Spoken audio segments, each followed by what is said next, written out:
Welcome back to T shot. నేను మీ Phaneeshwar sir. గత ఎపిసోడ్లో మనం చూసినట్లయితే కొత్తగా వచ్చినటువంటి ఏమేమి ఉన్నాయన్నటువంటి వాటి చూసాం. ఈ ఎపిసోడ్లో మనం రెపో రేట్కి రివర్స్ రెపో రేట్కి మధ్య తేడాలు చూద్దాం. రెపో రేటు మరియు రివర్స్ రెపో రేటు, వీటి రెండిటికి తేడాలను మనం ఈ స్లైడ్లో అంటే ఈ ఎపిసోడ్లో మనం చూద్దాం. వాణిజ్య బ్యాంకులు ఆర్బీఐకి చెల్లించేటువంటి వడ్డీ రేటును, వాణిజ్య బ్యాంకులు ఆర్బీఐకి చెల్లించేటువంటి వడ్డీ రేటుని ఏమని పిలుస్తారయ్యా అంటే రెపో రేటు అంటారు. రెపో రేట్లో వడ్డీ చెల్లించేది ఎవరయ్యా అంటే వాణిజ్య బ్యాంకులు. సో ఎవరికి చెల్లిస్తాయి? ఆర్బీఐకి చెల్లిస్తాయి. వాణిజ్య బ్యాంకులు ఆర్బీఐకి వడ్డీ చెల్లిస్తే దాన్ని రెపో రేట్ అంటారు. ఇక్కడే రెపో రేట్లో రుణాన్ని, వడ్డీ వేరు రుణం వేరండి. రుణదాత ఎవరు అంటే ఆర్బీఐని మనం రుణదాత అంటున్నాం. రెపో రేట్లో రుణ స్వీకర్త ఎవరయ్యా అంటే వాణిజ్య బ్యాంకులు రుణ స్వీకర్తలు. ఎవరైతే రుణాన్ని స్వీకరిస్తారో వారే వడ్డీ చెల్లించాలి.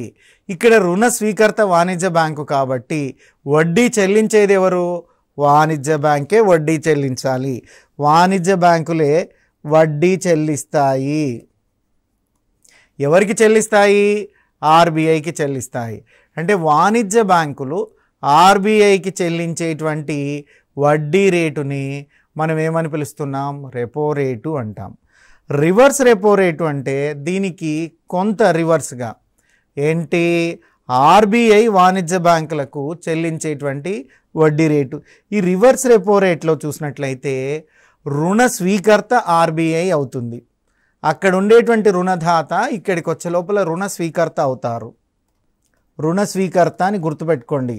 ఇక్కడ రుణాన్ని ఎవరిస్తున్నారు? వాణిజ్య బ్యాంకులు ఇస్తాయి. సో వాణిజ్య బ్యాంకులు ఏమవుతున్నాయి? రుణదాత అవుతున్నారు. రుణదాత అవుతారు. మరి ఆర్బీఐ వాణిజ్య బ్యాంకులకు చెల్లించేటువంటి వడ్డీ రేటునే రివర్స్ రెపో రేట్ అంటారు. రివర్స్ రెపో రేట్లో వడ్డీ ఎవరు చెల్లిస్తారు? ఆర్బీఐ వడ్డీ చెల్లిస్తుంది. సో రివర్స్ రెపో రేట్లో వడ్డీ చెల్లించేది ఎవరయ్యా అంటే ఆర్బీఐ వడ్డీ చెల్లిస్తుంది. ఇది చాలా ప్రధానము. అభ్యర్థులు బాగా దీన్ని ఏకాగ్రతతో గుర్తుపెట్టుకోవాల్సినటువంటి అవసరం ఉంది. ఇక నెక్స్ట్ మనం చూసినట్లయితే రెండో పాయింట్ ఏంటంటే వాణిజ్య బ్యాంకులు ఆర్బీఐ నుంచి పొందినటువంటి రుణాలపై ఇచ్చేటువంటి రేటు. దీన్ని ఎలా ఇస్తారయ్యా అంటే ప్రభుత్వ సెక్యూరిటీల ఆధారంగా పొందినటువంటి రుణాలు. మనము ఆర్బీఐ గురించి మనం డిస్కస్ చేసేటప్పుడే చెప్తున్నాం. సో ఆ రుణాలు ఏవైతే ఉన్నాయో వాటిని ఇక్కడికి వచ్చే లోపల రివర్స్ రెపో రేట్లు ఏం చెప్తున్నామంటే ఆర్బీఐ వాణిజ్య బ్యాంకుల నుంచి పొందిన నిధులకు చెల్లించేటువంటి రేటు. అంటే ఆర్బీఐ వాణిజ్య బ్యాంకుల నుంచి పొందుతుంది కదా, వాణిజ్య బ్యాంకుల నుంచి పొందినటువంటి నిధులు ఏవైతే ఉన్నాయో ఆ నిధులకు ఆర్బీఐ చెల్లించేటువంటి వడ్డీ రేటే రివర్స్ రెపో రేటు.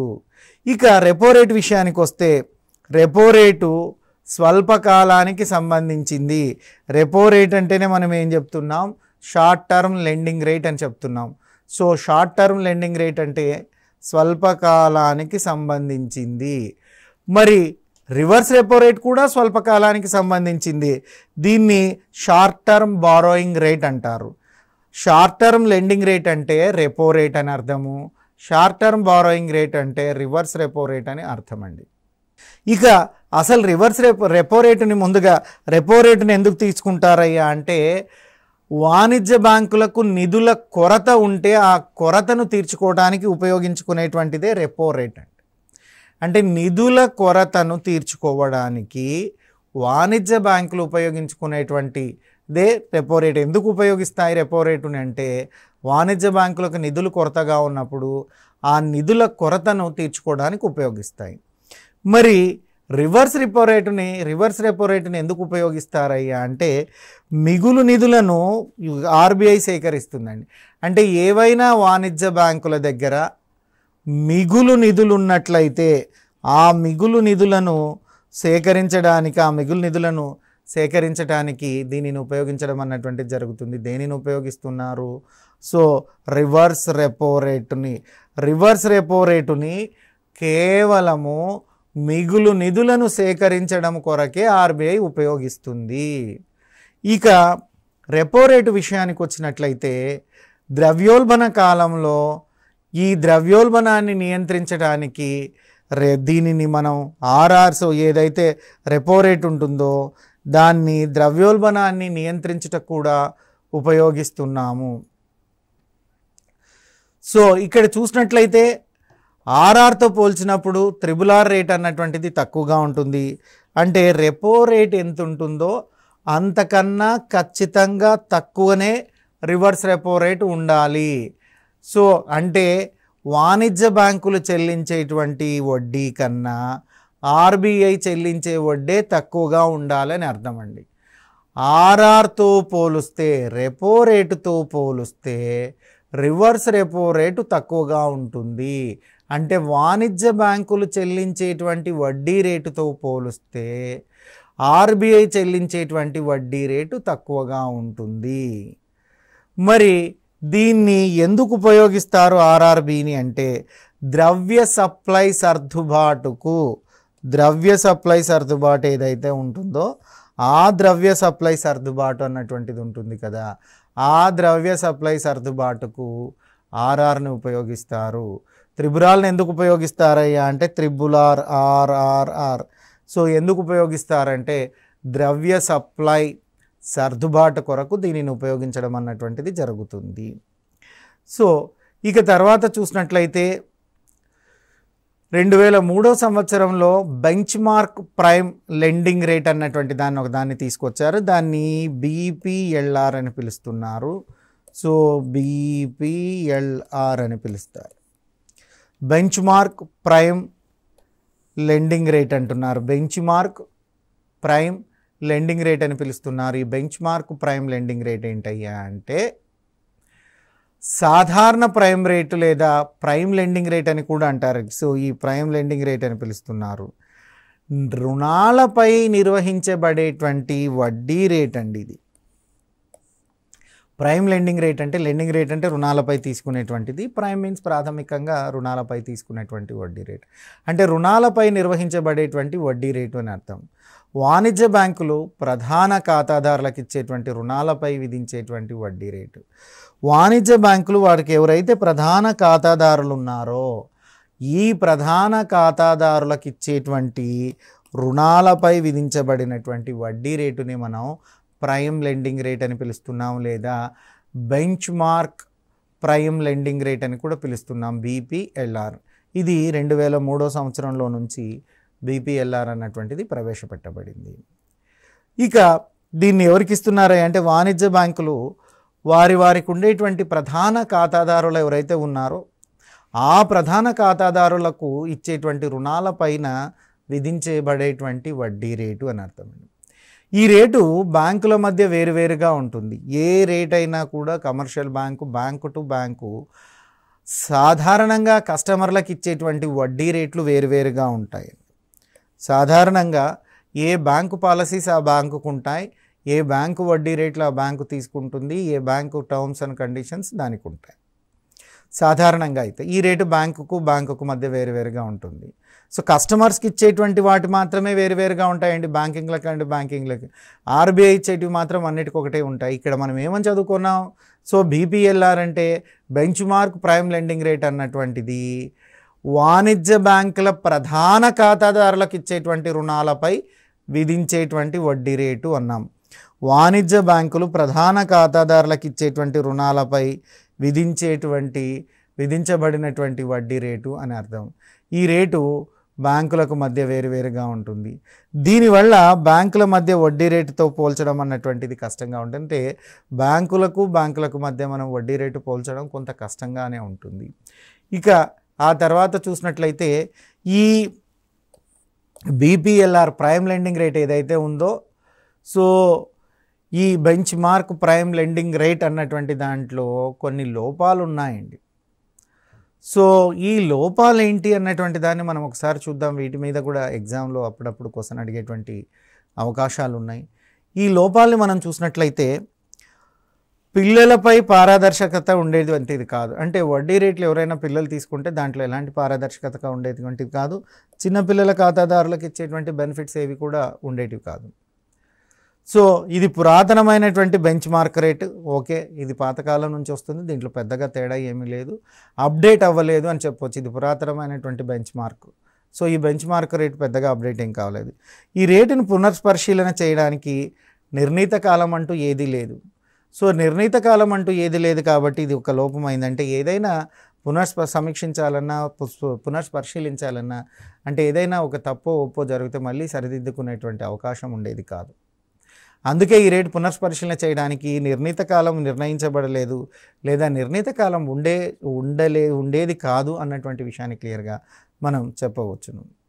ఇక వడ్డీ రేట్లతో పారదర్శకతను తీసుకొని రావాల్సినటువంటి ఉద్దేశంతో వడ్డీ రేట్లతో పారదర్శకతను తీసుకురావాలనేటువంటి ఉద్దేశంతో బీపీఎల్ఆర్ని సమీక్షించటకు దీపక్ మహంతి అన్నటువంటి వారి అధ్యక్షతన, it's very very important, Deepak Mahanti వీరి అధ్యక్షతన ఒక వర్కింగ్ గ్రూప్ అన్నటువంటి దాన్ని నియమించారండి.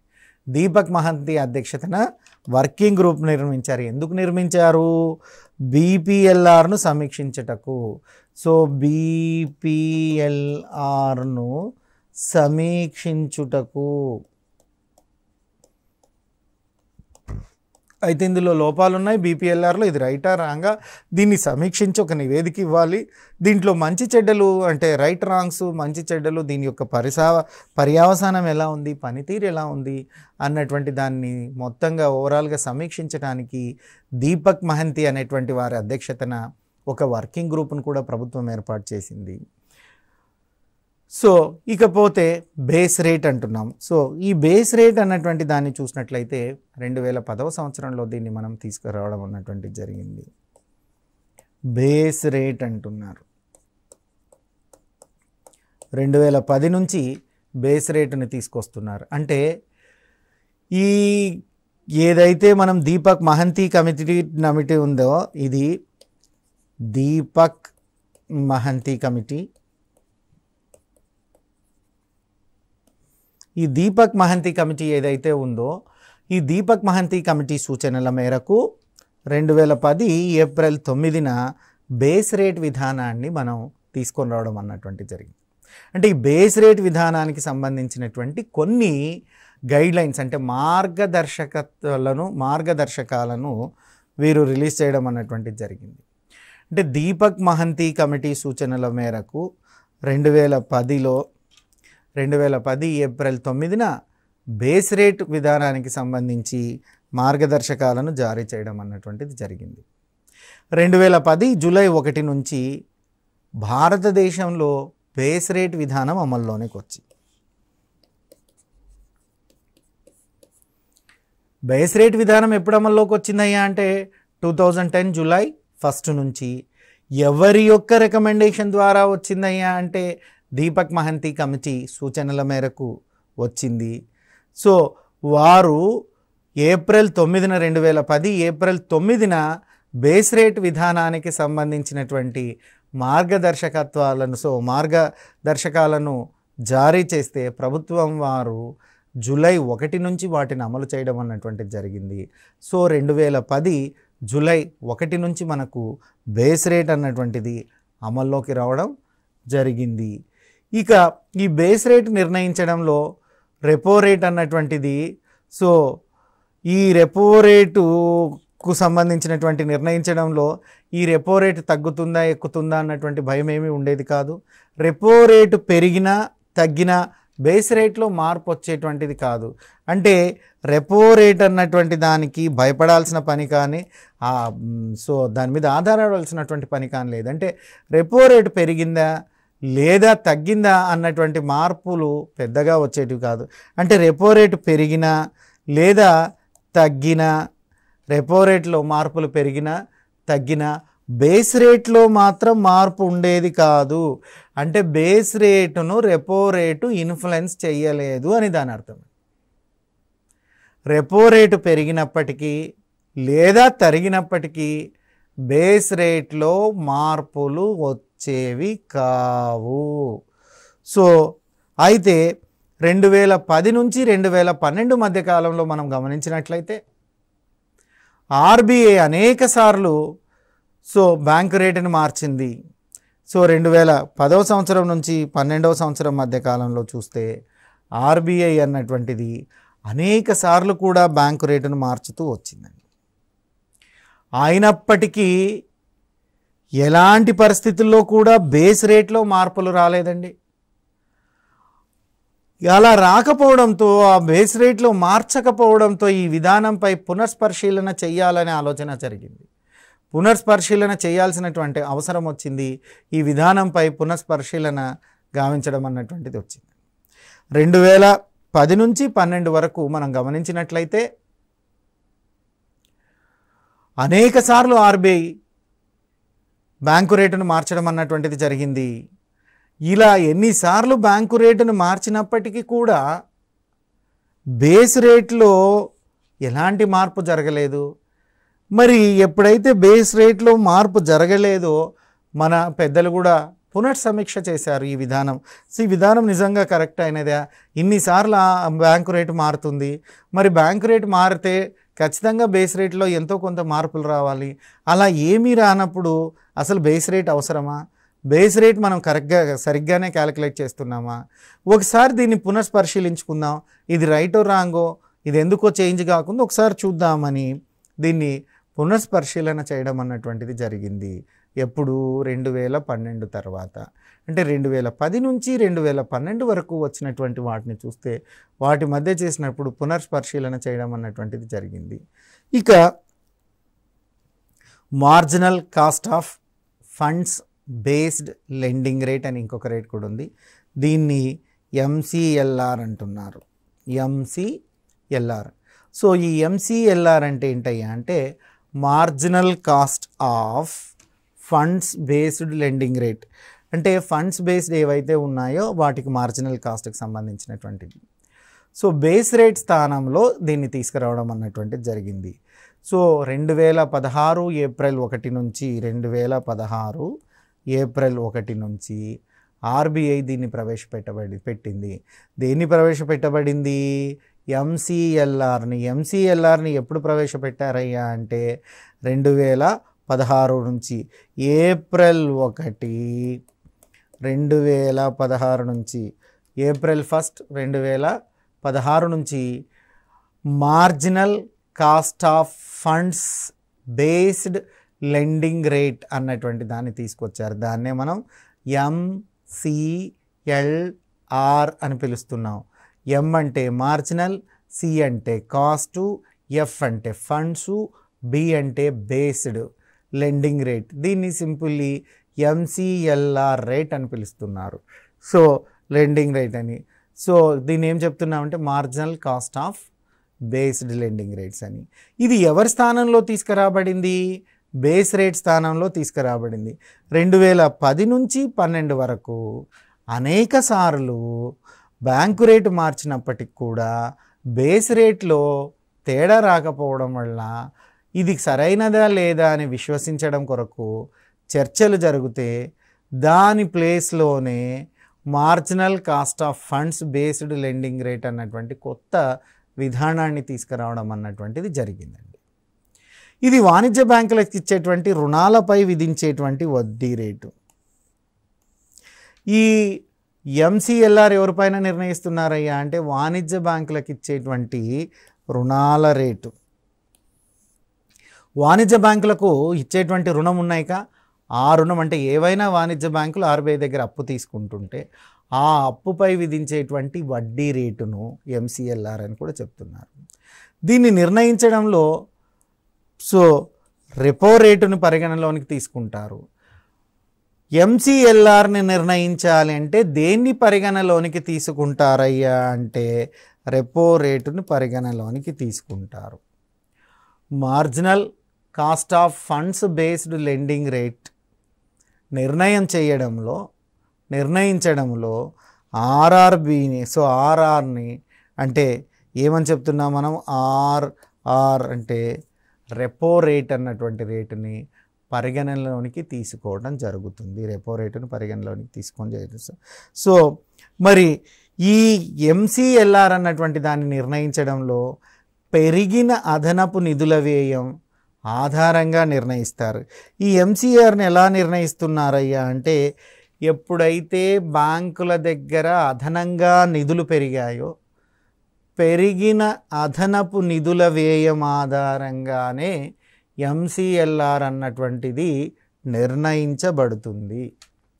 అంటే ఎంసీఎల్ఆర్ అంటే marginal cost of funds based lending rate అంటున్నారండి. ఈ లెండింగ్ రేట్ ఎవరి స్థానంలో వచ్చిందంటే బేస్ రేట్ స్థానంలో వచ్చింది. ఎప్పటి నుంచి అమల్లోనికి వచ్చింది? ఏప్రిల్ 1, 2016 నుంచి రిజర్వ్ బ్యాంకు దీన్ని అమలు పరుస్తుంది.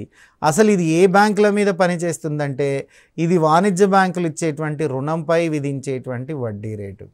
ఇది వాణిజ్య బ్యాంకులు ఇచ్చేటువంటి రుణంపై విధించేటువంటి వడ్డీ రేటు. సో రుణంపై విధించేటువంటి వడ్డీ రేటు దీన్ని నిర్ణయించడంలో, అంటే ఎప్పుడైతే ఎంసీఎల్ఆర్ అన్నటువంటి దాన్ని marginal cost of funds based lending rate అన్నటువంటి దాన్ని నిర్ణయించడములో సో రెపో రేటును పరిగణలోనికి తీసుకోవడం అన్నటువంటిది జరుగుతుంది. దీనిని ఏ విధంగా నిర్ణయిస్తారయ్యా అంటే, అదనపు నిధుల వ్యయం ఆధారంగా, అదనపు నిధుల వ్యయం ఆధారంగా ఈ ఎంసీఎల్ఆర్ అన్నటువంటిది నిర్ణయించబడుతుంది. అదనపు నిధుల వ్యయం ఆధారంగా marginal cost of funds based lending rate అన్నటువంటిది నిర్ణయించబడుతుంది. ఇక మనం చూసినట్లయితే ఇక బేస్ రేట్ గురించి మనం చదువుకున్నాం. అదేవిధంగా చూసినట్లయితే ఈ బేస్ రేట్తో పాటుగా ఎంసీఎల్ఆర్ అన్నటువంటి దాన్ని కూడా మనం చదివాం. మరి ఈ రెండింటి మధ్య ఉండేటువంటి తేడాలేంటి, డిఫరెన్సెస్ ఏంటి అన్నటువంటి దాన్ని మనం చూద్దాం. సో బేస్ రేట్కి అదేవిధంగా ఎంసీఎల్ఆర్కి మధ్య ఉండేటువంటి తేడాలను మనం చూసినట్లయితే, బేస్ రేట్ అన్నటువంటిది నిధుల యొక్క సగటు వ్యయం ఆధారంగా నిర్ణయించబడుతుంది. సగటు వ్యయం, సో దేని సగటు వ్యయం ఆధారంగా? నిధుల సగటు వ్యయం ఆధారంగా బేస్ రేటును నిర్ణయిస్తారు. సో బేస్ రేటును ఎలా నిర్ణయిస్తారయ్యా అంటే, నిధుల సగటు వ్యయం ఆధారంగా బేస్ రేట్ నిర్ణయించబడుతుంది. అదే ఎంసీఎల్ఆర్ని ఎలా నిర్ణయిస్తారయ్యా అంటే, పెరిగిన లేదా అదనపు నిధులపై వ్యయం ఆధారంగా, అంటే అదనపు నిధులపై చేయి వ్యయం ఆధారంగా, అదనపు నిధులు ఏవైతే ఉన్నాయో ఆ నిధులకు వ్యయం ఆధారంగా ఎంసీఎల్ఆర్ నిర్ణయించబడుతుంది. అంటే బేస్ రేట్ అనేటువంటిది నిధుల యొక్క యావరేజ్ సగటు యొక్క వ్యయాన్ని గురించి చెప్తే, సగటు వ్యయాన్ని గురించి నిర్ణయిస్తే, ఎంసీఎల్ఆర్ అన్నటువంటిది అదనపు నిధుల వ్యయం గురించి మాట్లాడుతుందండి. అదనపు నిధుల వ్యయం గురించి ఎంసీఎల్ఆర్ చెప్తే, సగటు నిధుల వ్యయం గురించి బేస్ రేట్ మాట్లాడుతుంది. ఇక బేస్ రేట్లో మనం రెండవ అంశాన్ని చూసినట్లయితే, కనీస లాభాలను దృష్టిలో పెట్టుకొని బేస్ రేట్ని నిర్ణయించడం అన్నటువంటిది జరుగుతుంది. బేస్ రేట్ని ఎలా నిర్ణయిస్తారయ్యా అంటే, కనీస లాభాలను దృష్టిలో ఉంచుకొని, అంటే మినిమం బెనిఫిట్స్ ఎన్నొస్తాయో దాన్ని నిర్ణయంగా తీసుకొని దాన్ని గుర్తులు పెట్టుకొని బేస్ రేట్ అన్నటువంటిది నిర్ణయించడం జరుగుతుంది. అయితే ఈ ఎంసీఎల్ఆర్కి వచ్చేలోగా కాల పరిమితి ప్రీమియం లా ఆధారంగా దీన్ని నిర్ణయిస్తారండి.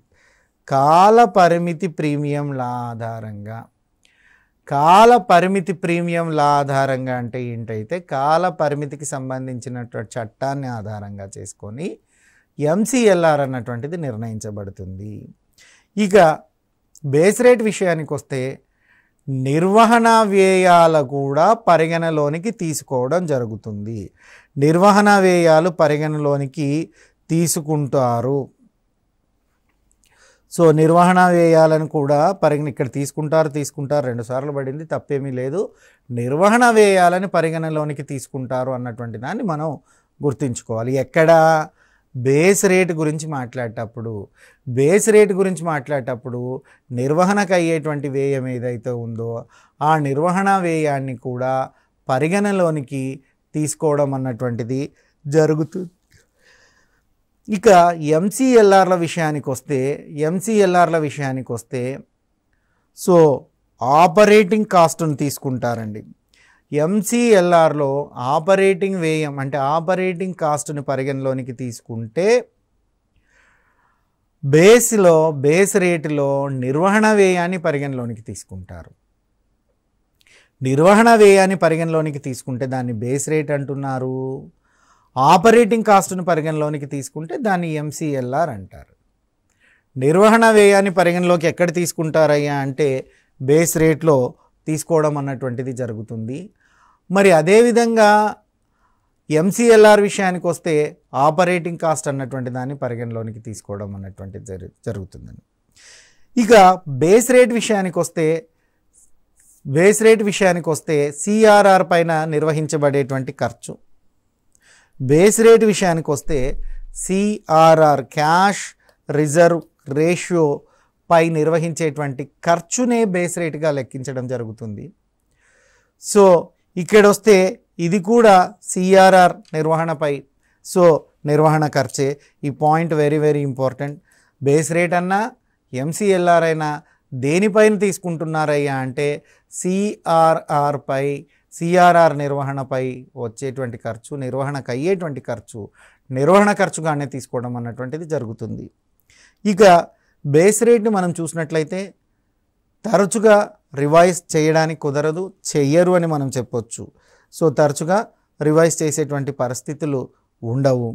ఇక అదే మనం ఎంసీఎల్ఆర్ విషయానికి వస్తే సుమారుగా నెలకొకసారి రివైజ్ చేయొచ్చు. ఎంసీఎంఆర్ని ప్రతి నెలకొకసారి రివైజ్ చేసుకునేటువంటి అవకాశం ఉంటుంది. కానీ బేస్ రేట్ని అలా రివైజ్ చేయడానికి కుదరదు. ఇక ఆరో పాయింట్ వస్తే బేస్ రేట్లో మనం గమనించినట్లయితే రెపో రేటుని పరిగణలోనికి తీసుకోవడం అంటూ జరగదు.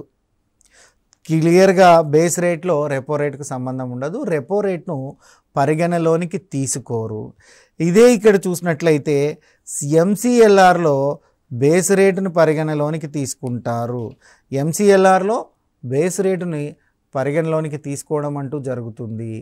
కానీ బేస్ రేట్లో దీన్ని ఎంసీఎల్ఆర్లో పరిగణలోనికి తీసుకుంటారు దేన్ని, ఆర్ఆర్ని. సో రెపో రేట్ని పరిగణలోనికి తీసుకుంటున్నారు. కానీ సో రెపో రేటుని బేస్ రేట్లో పరిగణలోనికి తీసుకోరు. ఇక 7వ అంశం గురించి మనం మాట్లాడితే డిపాజిట్ కాస్టును పరిగణలోనికి తీసుకోవడం అంటూ బేస్ ఇయర్లో జరుగుతుంది.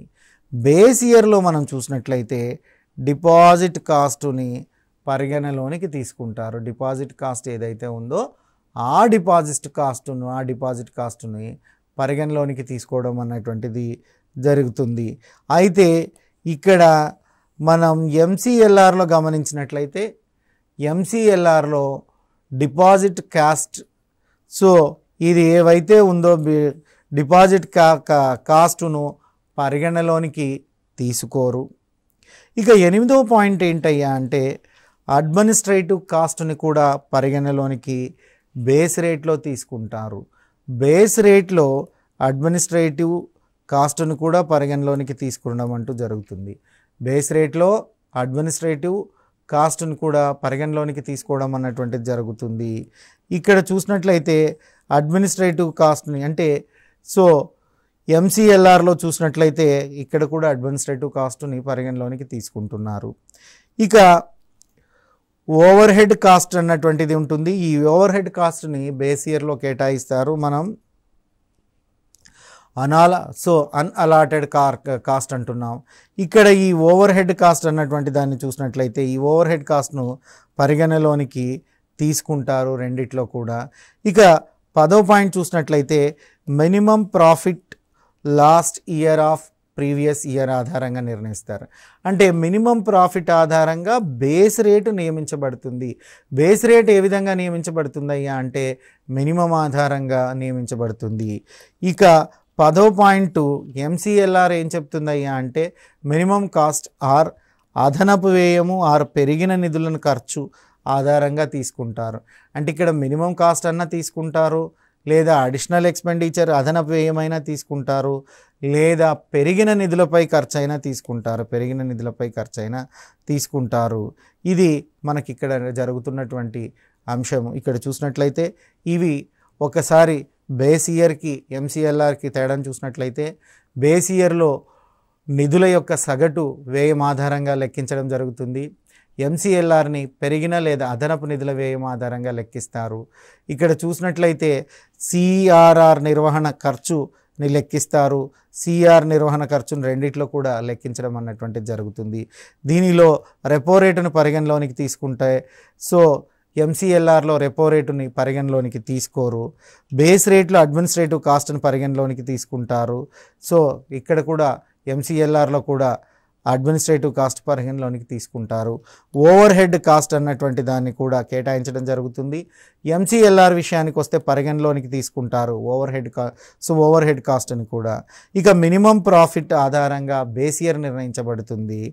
మినిమం కాస్టు లేదా అదనపు వ్యయము లేదా పెరిగిన నిధుల ఖర్చు ఆధారంగా ఇది జరుగుతుంది. ఇది మనం అంటే ఈ ఎపిసోడ్లో మనం ఏం నేర్చుకున్నామయ్యా అంటే ఈ ఎపిసోడ్లో మనం చూసినట్లయితే క్లియర్గా చెప్తే ఈ RRకి RRRకి మధ్య తేడాలను చూసాం.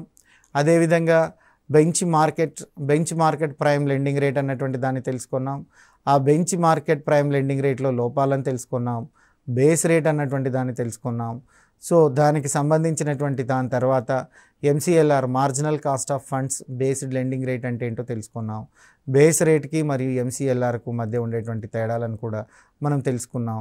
ఇక రాబోయేటువంటి వాటిలో గుణాత్మక పరపతి నియంత్రణ లేదా ఎంపిక పరపతి నియంత్రణ అన్నటువంటి వాటి గురించి కూడా మనం తెలుసుకుంటాం.